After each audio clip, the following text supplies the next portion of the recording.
오늘 한미 정상의 만남이 곧 이뤄질 텐데요. 가장 큰 화두는 인플레이션 감축법이 될 겁니다. 국회 외교통일위원회 간사를 맡고 계신 분이죠. 더불어민주당 이재정 의원과 이 이슈 자세히 짚어보겠습니다. 의원님 네, 안녕하세요. 안녕하세요. 지금 한미 정상회담이 아직도 안 열렸어요. 그래서 네. 원래 첫 질문은 한미 정상회담 총평을 좀 네. 여쭤보려고 했었는데 그거보다는 지금 이 어떻게 전개될지 특히 인플레이션 감축법에 대해서 윤석열 대통령이 좀 성과를 얻을 수 있을지 이런 전망에 대해서 좀 여쭤봐야 될 것 같아요. 네. 사실 뭐 일본과도 약식회담을 했고 한미 정상회담이 기본적으로 평소 같은 어떤 주요 논제를 가지고 오래 얘기할 수 있는 입장이 아닐 텐데 예. 그렇다면은 당연된 예정된 수순은 한국 측의 강한 이의 제기를 대통령이 하셔야 돼요. 근데 한미 동맹 강화를 그간 역설해 왔던 윤석열 정부 예. 정작 이제 미국 측에서는 한미 동맹을 복원한다 그래가지고 좀 당황스러워한 측면도 있을 만큼 한미 동맹의 중요성을 지나치게 부각시켜 왔던 정부 아닙니까? 그러니까 멀쩡했던 한미 동맹을 그렇죠. 복원한다. 그런 예. 복원이란 말에는 바이든 정부는 출범한 지가 언제 됐는데 민망한 일이죠. 예. 근데 더 민망한 일은 그런 상황에서 흡사 이제 미국으로부터 뒤통수 맞은 것 같은 게 바로 IRA 법이죠. 예. 한미 정상이 만난다. 가뜩이나 펠로시 때는 왜 얘기 안 했냐는 얘기를 듣고 있는 윤석열 대통령으로서는 당연히 그 말씀을 강하게 어필을 할 수밖에 없을 텐데 예. 그것도 외교 관계에서는 쉽지는 않을 거예요. 그래서 지금 회담이 어떻게 전개될지, 그러니까 윤석열 정부로서는 예. 이제 쉽지 않을 거라는 얘기지. 당연히 해야 된다는 측면의 객관적 평가는 자체하고요. 예. 그래서 저도 굉장히 뭐 기다리고 있었습니다마는 아직까지는 진행이 되고 있지 않아서 거기에 대한 코멘트는 대통령이 국민을 대표해서 우리 산업을 대표해서 해야 할 응당한 말, 그리고 FTA 관계국이고 또 WTO 체제 하에서 예. 원칙적인 입장을 고수해달라는 얘기, 향후에 한미 동맹에도 영향을 미칠 수 있고 미중 갈등 관계에서 대한민국 역할에 영향이 있을 수 있다는 얘기를 강하게 해야 됩니다. 알겠습니다. 자, 인플레이션 감축법이 요즘 언론에 많이 등장을 하긴 했는데 모르시는 청취자분들 좀 있을 것 같으니까 좀 설명을 해주시죠. 일단 IRA라고 불리는데 인플레이션 리덕션 액트 이렇게 네. 불려요. 이게 근데 왜 우리나라 자동차랑 연관이 되는 건가요? 네, 이게 뭐 처음 등장한 법은 아니고 유사하게 이제 소위 새로운 가치라고 얘기되는 뭐 대체 에너지라든지 예. 또는 복지 강화를 위한 재원 마련을 위해 가지고 다양한 방식의 산업 구조 세제 재편을 미국에서 준비하고 있었습니다. 그래서 뭐 BBB법이라고도 들어보셨을 텐데요. 예. Build Back Better. 그러니까 예. 예전처럼 어쨌든 전반적으로 좀 다시 부흥해보자라는 예. 취지의 다양한 법률들이 사실은 성안이 되는 과정에서 음. 그런 게 있어요. 우리도 우리 중소기업을 보호하고 우리 일자리를 보호하다 보면 WTO 체제에서 또는 FTA 체제에서 위반이 될 수 있는 보조금 지급이나 이런 게 생겨날까 굉장히 꼼꼼히 점검을 하거든요. 산업을 보호하기 위해서는 그렇죠. 어느 정도 지원이 네, 필요한데 거기에 인플레이션은 세계 인플레이션이 아니라 미국 내 인플레이션이거든요. 예. 그렇다 보니까 취할 수 있는 여러 가지 조치들이 미국을 위해서는 뭐 나열되는 생각 가능한 정책들이 빤하겠지만 그게 WTO 체제나 FTA 상대국에게는 데미지가 될 수 있고 관련 규정 위배일 경우가 있단 말입니다. 예. 통상은 그거를 고려를 해요. 어. 근데 이번에는 미국이 그 민주당이 아무래도 지지율이 있어가지고 공화당에 뒤떨어지다 보니까 너무 과감하게 해버렸어요. 예. 그런 거에 대한 충분한 검토 없이 그 위반의 소지를 실제로 저는 감수하지 않았나라는 생각이 들 만큼 해버리는 바람에 우리나라가 사실상 WTO 체제, FTA 체제에서 신뢰하고 하고 있었던 수출입 산업에 있어가지고 예. 갑자기 타격을 입게 되죠. 특히 IRA법에 가장 큰 타격을 입게 되는 자동차, 전기자동차 부분에 있어가지고는 보조금 지급을 받는 소위 자동차 가격대의 현대차를 예를 들자면 가장 많은 포션을 차지하고 있는데 예. 보조금 지급을 못 받게 되면 시장에서 사실상 퇴출이나 진배 없습니다. 그러니까 지금 정확하게 이 IRA에서 규정하고 있는 거는 전기차에 대해서 미국 보조금 정부가 지급을. 보조금을 지급해 왔는데 앞으로는 미국 내에서만 생산된 전기차에 그렇죠. 대해서만 예. 지급을 하겠다. 네. 이런 내용이니까 한국 거 지금 뭐 현대차나 기아차에서 만드는 그런 차들은 지금 그 보조금 대상에서 지금 제외가 된 그렇죠. 거잖아요. 예. 보조금 규모도 상당할 뿐만 아니라 제가 뭐 관련된 내용을 막 생략도 하고 했던 이유는 너무나 많은 분들이 학습돼 있다 보니까 예, 제가 예. 좀 생략을 했었는데 아니 또 뭐 잘하셨습니다. 처음 접하시는 분들은 지금 방금 말씀 주신 내용까지 종합해서 판단하시면 되는데요. 예. 통상 국가가 이렇게 허술하지 않거든요. 감수를 각오했다고밖에 볼 수 없는 예. 증거죠. 그러니까 어떤 통상 마찰을 미국이 감수를 하고서도 이렇게 추진을 했다 이렇게 말씀하셨는데 네. 이게 지금 단순히 자동차가 또 팔리고 안 팔리고가 아니라 우리나라 일자리하고도 연관이 됐다 이런 얘기가 나오는데 이게 무슨 얘기인가요? 그렇죠. 궁극적으로는 현대차가 바이든 대통령 방문했을 때 미국 시장에 투자하겠다라고 통 큰 선물 주시지 않았습니까? 그때 정의선 예. 회장이 그런 뭐 발표하니까 그렇죠. 바이든 대통령이 고맙다. 예. 현대차 실망시키지 않겠다. 그러고 지금 바로 실망시켰어요, 지금. 그렇죠. 예. 그때도 인제 어느 정도 생산 공장에 인제 이전은 예정을 하고 있었지만 음. 지금 같은 경우라면은 모든 공장을 미국에 지어야 될 판입니다. 전기차와 관련된 예, 모든 공장은 그렇죠. 다 미래 산업과 관련해서 우리나라 산업 중에서 굉장히 주요하게 보고 있고 특히 또 주요 대기업에서 집중하고 있는 사업인데 그거 제대로 팔려면 미국에 지어야 되고 특히 뭐 미국과 중국과의 갈등 상황에서 미국에 조금 치우친 실수밖에 없는 강요받는 이런 경제 프레임 하에서는 앞으로 우리나라 산업이 불투명해지는 거죠. 네. 그렇군요. 특히 그 우리가 리쇼어링 정책이라고 해서 그간 국회 내에서 뭐 관련된 법도 많이 나오고 했는데 예. 우리나라 공장들이 인건비가 싼 동남아로 빠져나가는 것을 보면서 우리나라로 그 기업들을 다시 제조업 기업들을 다시 데려오기 위해서 저희가 여러 가지 세제 혜택도 드리고 여러 가지 법률을 기한들을 예, 했었거든요. 예. 근데 궁극적으로 그 리쇼어링은 사실상 실패하다시피 했거든요. 음. 근데 우리가 미국처럼 예를 들어서 그런 공장을 내부로 들여오는 것뿐만 아니라 외부 투자까지 할 수 있는 이런 방식의 FTA 무시하고 WTO 무시한 과감한 세제 보조금 정책 지급하고 막 그렇죠. 국내 것만. 예. 했더라면 그간 우리가 거의 10년간 노력해왔던 리쇼어링 정책은 실패할 수가 없었죠. 아. 근데 우리가 그래도 지켰던 금도는 바로 세계 경제 질서의 합리적인 기준이었던 거죠. 자유무역이라는 그 큰 기조 아래서 그렇죠. 한국은 지켰는데 미국은 지금 안 지키고 그 피해를 우리가 보게 네. 됐다. 아니 우리 빠져나간 기업을 한국에 돌아오게 하는 것도 거의 못하고 있는데 이제 잘 운영되고 있고 특히 기술 집약 사업으로서는 반드시 4차 산업 상황에서도 우리 한국에 공장이 존재해야 된다라고 지금 예. 얘기하고 있는 이런 부분까지도 미국에 고스란히 뺏길 수밖에 없는 상황이 돼버린 거죠. 알겠습니다. 지금 더불어민주당 이재정 의원과 함께하고 있는데요. 좀 더 깊이 들어가 보겠습니다. 정부 대응에 대해서 좀 여쭤볼게요. 이 사안과 관련해서 좀 여러 가지 논란이 있는데 원래 당초 법안을 보면은 이 법안에 보면은 이게 미국에서만 생산된 자동차 그러니까 전기차 네. 이거였는데 이게 북미 지역으로 확대가 됐잖아요. 네네. 또 하나는 이제 노조가 있는 공장 이런 조항이 있었는데 노조가 있는 것도 삭제가 됐어요. 네. 근데 이 과정을 보면은 뭐 캐나다라든지 멕시코라든지 일본이라든지 이런 뭐 일본도 이제 도요다는 현재 공장이 있는데 노조가 없으니까 그래서 그렇게 사전에 뭐 로비라든지 조율을 해가지고 이런 조항들이 빠진 것 아니냐. 근데 한국은 도대체 뭘 했느냐 뭐 이런 그렇죠. 지적들이 이제 언론에서 나오고 있는데 이거에 대해서는 좀 어떻게 보십니까?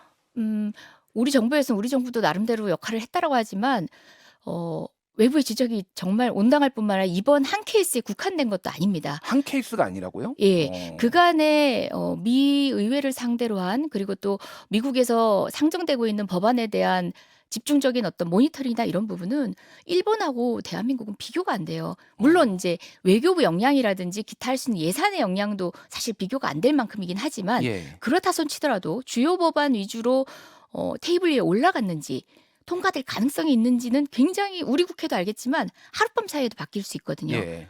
그거는 원래 당연히 예정된 거고 거기에도 눈 뜨고 모니터링을 계속 주시하고 있었어야 되는데 그걸 이번에도 하지 않았던 거. 이번에도 못했던 거죠. 예. 근데 그 정부 측 얘기를 들어보면은 이 법안이 이제 IRA가 너무 8월 달에 급속도로 진전이 돼가지고 대응할 만한 시간이 없었다. 이런 해명도 이제 뭐 한덕수 총리나 이쪽에서 네. 나왔는데 또 다른 쪽에서는 이 법안이 지금 논의된 지가 1년이 넘었는데 뭐 급박하게 진행된 거는 맞지만은 그 1년 동안 뭐 했냐 도대체. 그렇죠. 거기 파견 나가 있는 산업통상부 뭐 외교부 공무원들은 뭐 했냐 뭐 이런 얘기도 나오는데 좀 어떻게 보십니까? 외교부를 포함해서 모든 부처의 그 변명은 변명이 아닌 거죠. 조금 전 제가 얘기했던 매번 이런 식이냐 했던 기준에서 이제 똑같은 비판이 가능하고요. 특히 이번 법 같은 경우는 아까도 얘기했던 BBB법이라는 게 원래 계속 논의되고 있었던 법이고 7월 27일 그러니까 우리 펠로시가 방문했던 게 8월 4일이고요. 예. 7월 27일 날 IBA법이 IRA법이 예. 등장을 합니다. 음. 그때 실체를 드러냈습니다. 그때는 점검을 했었어야죠. 예. 발빠르게 근데 움직였었어야죠. 정부가 아무것도 안 했나요? 그렇죠. 그때 모니터링을 했었더라면 이런 결과가 나와서는 안 되고 사전 경고라도 있었어야 되는데 예. 정부의 액션은 어떤 것도 없었습니다. 그 상황에서 이제 낸시 펠로시가 방문을 했고 어떤 분들은 뭐 낸시 펠로시를 홀대했기 때문이다 하는데 사실 거기에는 전 동의하지 않지만 펠로시가 왔을 때도 그로부터 3일 뒤에 상원 통과되거든요. 예. 혹여라도 생길지 모르는 여러 가지 가능성에 대해서 대통령하고 40분 통화하셨잖아요. 당부를 하셨어야죠. 네. 그렇군요. 대정부 질문에서 우리 당 많은 의원님들 그리고 저도 물어봤지만 예. 관련 의제를 올렸느냐라고 물어보는데 보안 사항이다. 아니 대통령이 통화를 했는지 안 했는지까지 묻지 않겠다. 예. 외교부에서 준비했냐, 청와대 참모들이 준비했냐는까지도 보안 상황이라서 알려줄 수 없다는데 그 말이 저는 미처 통화 못했습니다로 들렸습니다. 그렇군요. 네. 그 미국 언론에서 뭐 블룸버그나 이런 데에서는 낸시 펠로시 하원 의장은 윤석열 대통령이 만나지 않은 것이 치명적인 실수다. 뭐 이런 보도까지 나오고 그게 여러 가지 지금 얘기했던 통상 문제나 이런 거에 부정적으로 영향을 미쳤다라는 얘기도 있고 뭐 아니다라는 얘기도 있는데 네. 의원님께서는 저도 뭐 좀 그렇게 보지는 않습니다. 예. 뭐 그 하나에 바뀔 정도의 상황이 아니었고 이미 전부터 예정된 거기 때문에 정부의 예. 대처가 부족했다고 얘기한 거죠. 음. 비비법이 논의되고 이것뿐만 아니라 친환경과 관련된 여러 환경 관련 법안에서도 유사한 조항들이 이미 있었습니다. 예. 정부는 대처했었어야 돼요. 미국의 자국이 그리고 또 보호주의 무역으로 해결하고자 하는 여러 법제들이 만들어지는 과정이 이번이 처음이 아니거든요. 예. 그런 데 대한 대처가 그 한미동맹 강화를 부르짖는 이 마당에 사실 지렛대로 쓸 수 있거든요. 네, 저희가 네. 충분히 IPEF 가입한다고 밝혔잖아요. 그러니까 네. 경제 체제에 있어서 중국과 그래도 대별되는 또 다른 경제 구래 프레임워크에 들어간다라고 윤석열 대통령이 밝힌 이상 예. 그런 코어를 하려면 우리 같은 경우는 뭐 정말 제대로 대접해줘야 되는 거 아니냐. 우리 큰 역할 하고 있다라고 끊임없이 강조했었어야 마땅한 거죠. 예, 알겠습니다. 지금 정부에서는 WTO 제소 얘기까지 지금 나왔어요. 통상교섭본부장이 뭐 정확하게 그러니까 이게 하겠다라는 건지 안 하겠다라는 건지 모르겠으나 그런 정도까지 지금 언급을 한 상황이에요. 어떻게 보십니까? WTO 제소하면 이거 해결할 수 있나요? 뭐 엊그저께 이제 통상교섭본부장하고 오전에 이제 우리 당의 산자위위원 그리고 외통위원과 같이 회의를 했었습니다. 네. 당시에도 WTO 제소에 대해서 점검은 했는데 너무 오래 걸린다라고 했을 때 우리 의원들은 뭐라고 얘기했냐면 FTA 위반도 명확하고 WTO 위반도 명확하다. 예. 그 부분에 있어서는 시간이 언제 걸리든 간에 원칙적인 입장에서 미국에 주시시키는 건 중요하기 때문에 빨리 진행해라. 자고 오면 할 새가 모든 방법 전방위적으로 노력해야 되는 게 정부의 태도여야 되는 거죠. 예. 근데 그걸로 가면 오래 걸리고 말고가 아니라 그런 변명은 지금 변명일 뿐인 거고 무엇이든 간에 원칙적인 입장에서 미국 이래서는 안 된다라고 강하게 경고할 필요는 있고 관련된 조치는 해야 된다라는 그렇군요. 입장입니다. 한미 FTA라면은 한국도 미국과 동일하게 대우를 그렇죠. 해줘야 되는 건데 지금 차별을 받았다라는 게 핵심 그렇죠. 쟁점이잖아요. 네. 알겠습니다. 지금 속보가 들어왔는데 윤석열 대통령이 바이든 미국 대통령과 오늘 뉴욕에서 열린 한 회의에서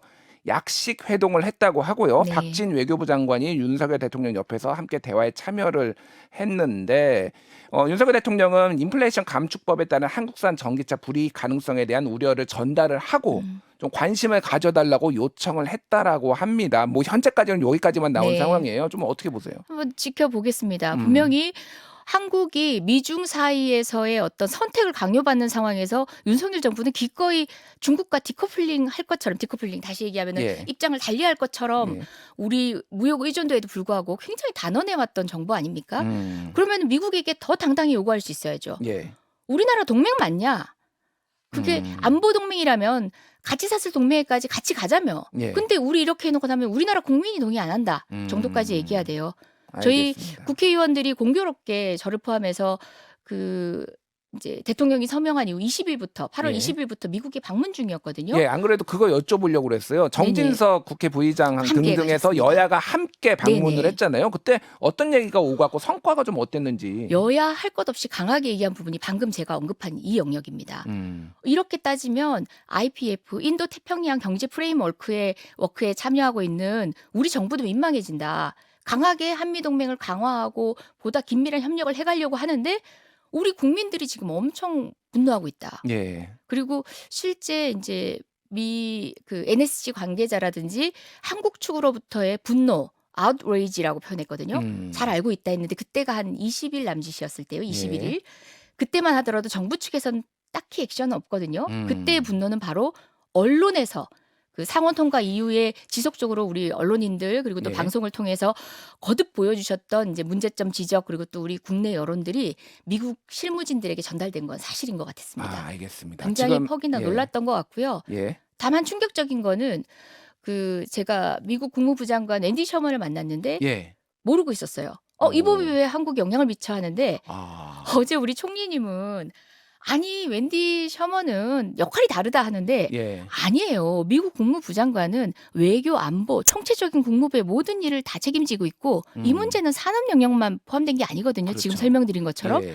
우리가 한미동맹 강화 그리고 미중 그런 갈등 상황에서 대한민국이 어떤 입장을 취해야 되는지에 대한 대한민국 여론 수렴 등등의 너무 중요한 이슈인데 알겠습니다. 그걸 간과하고 있었던 상황이 더 예, 충격이었죠. 앞으로도 의회의 역할이 좀 중요할 것 같아요. 정부도 역할을 하고 지금 또 속보가 들어왔는데 네. 윤석열 대통령하고 바이든 대통령이 짧게 스탠딩 환담 그래서 서서 얘기를 했는데 그 시간은 한 48초 얘기도 나오고 있고 2분 정도라고 이제 보도가 되는데 너무 짧아서 이거를 가지고 뭐가 의견이 교환됐을 가능성이 좀 낮게 보이는데 어떻게 보십니까?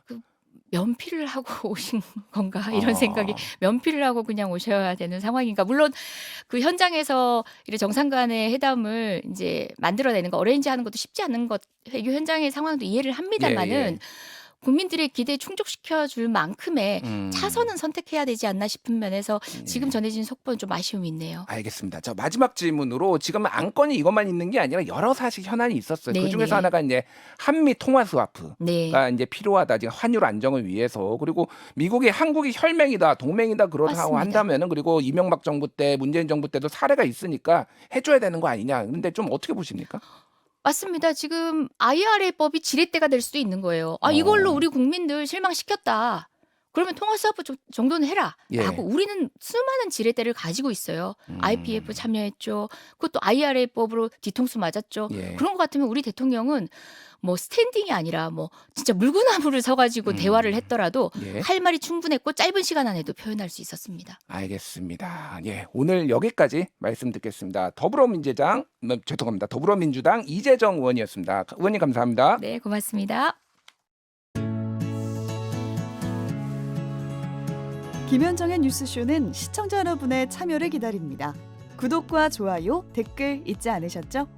알림 설정을 해두시면 평일 아침 7시 20분 실시간 라이브도 참여하실 수 있습니다.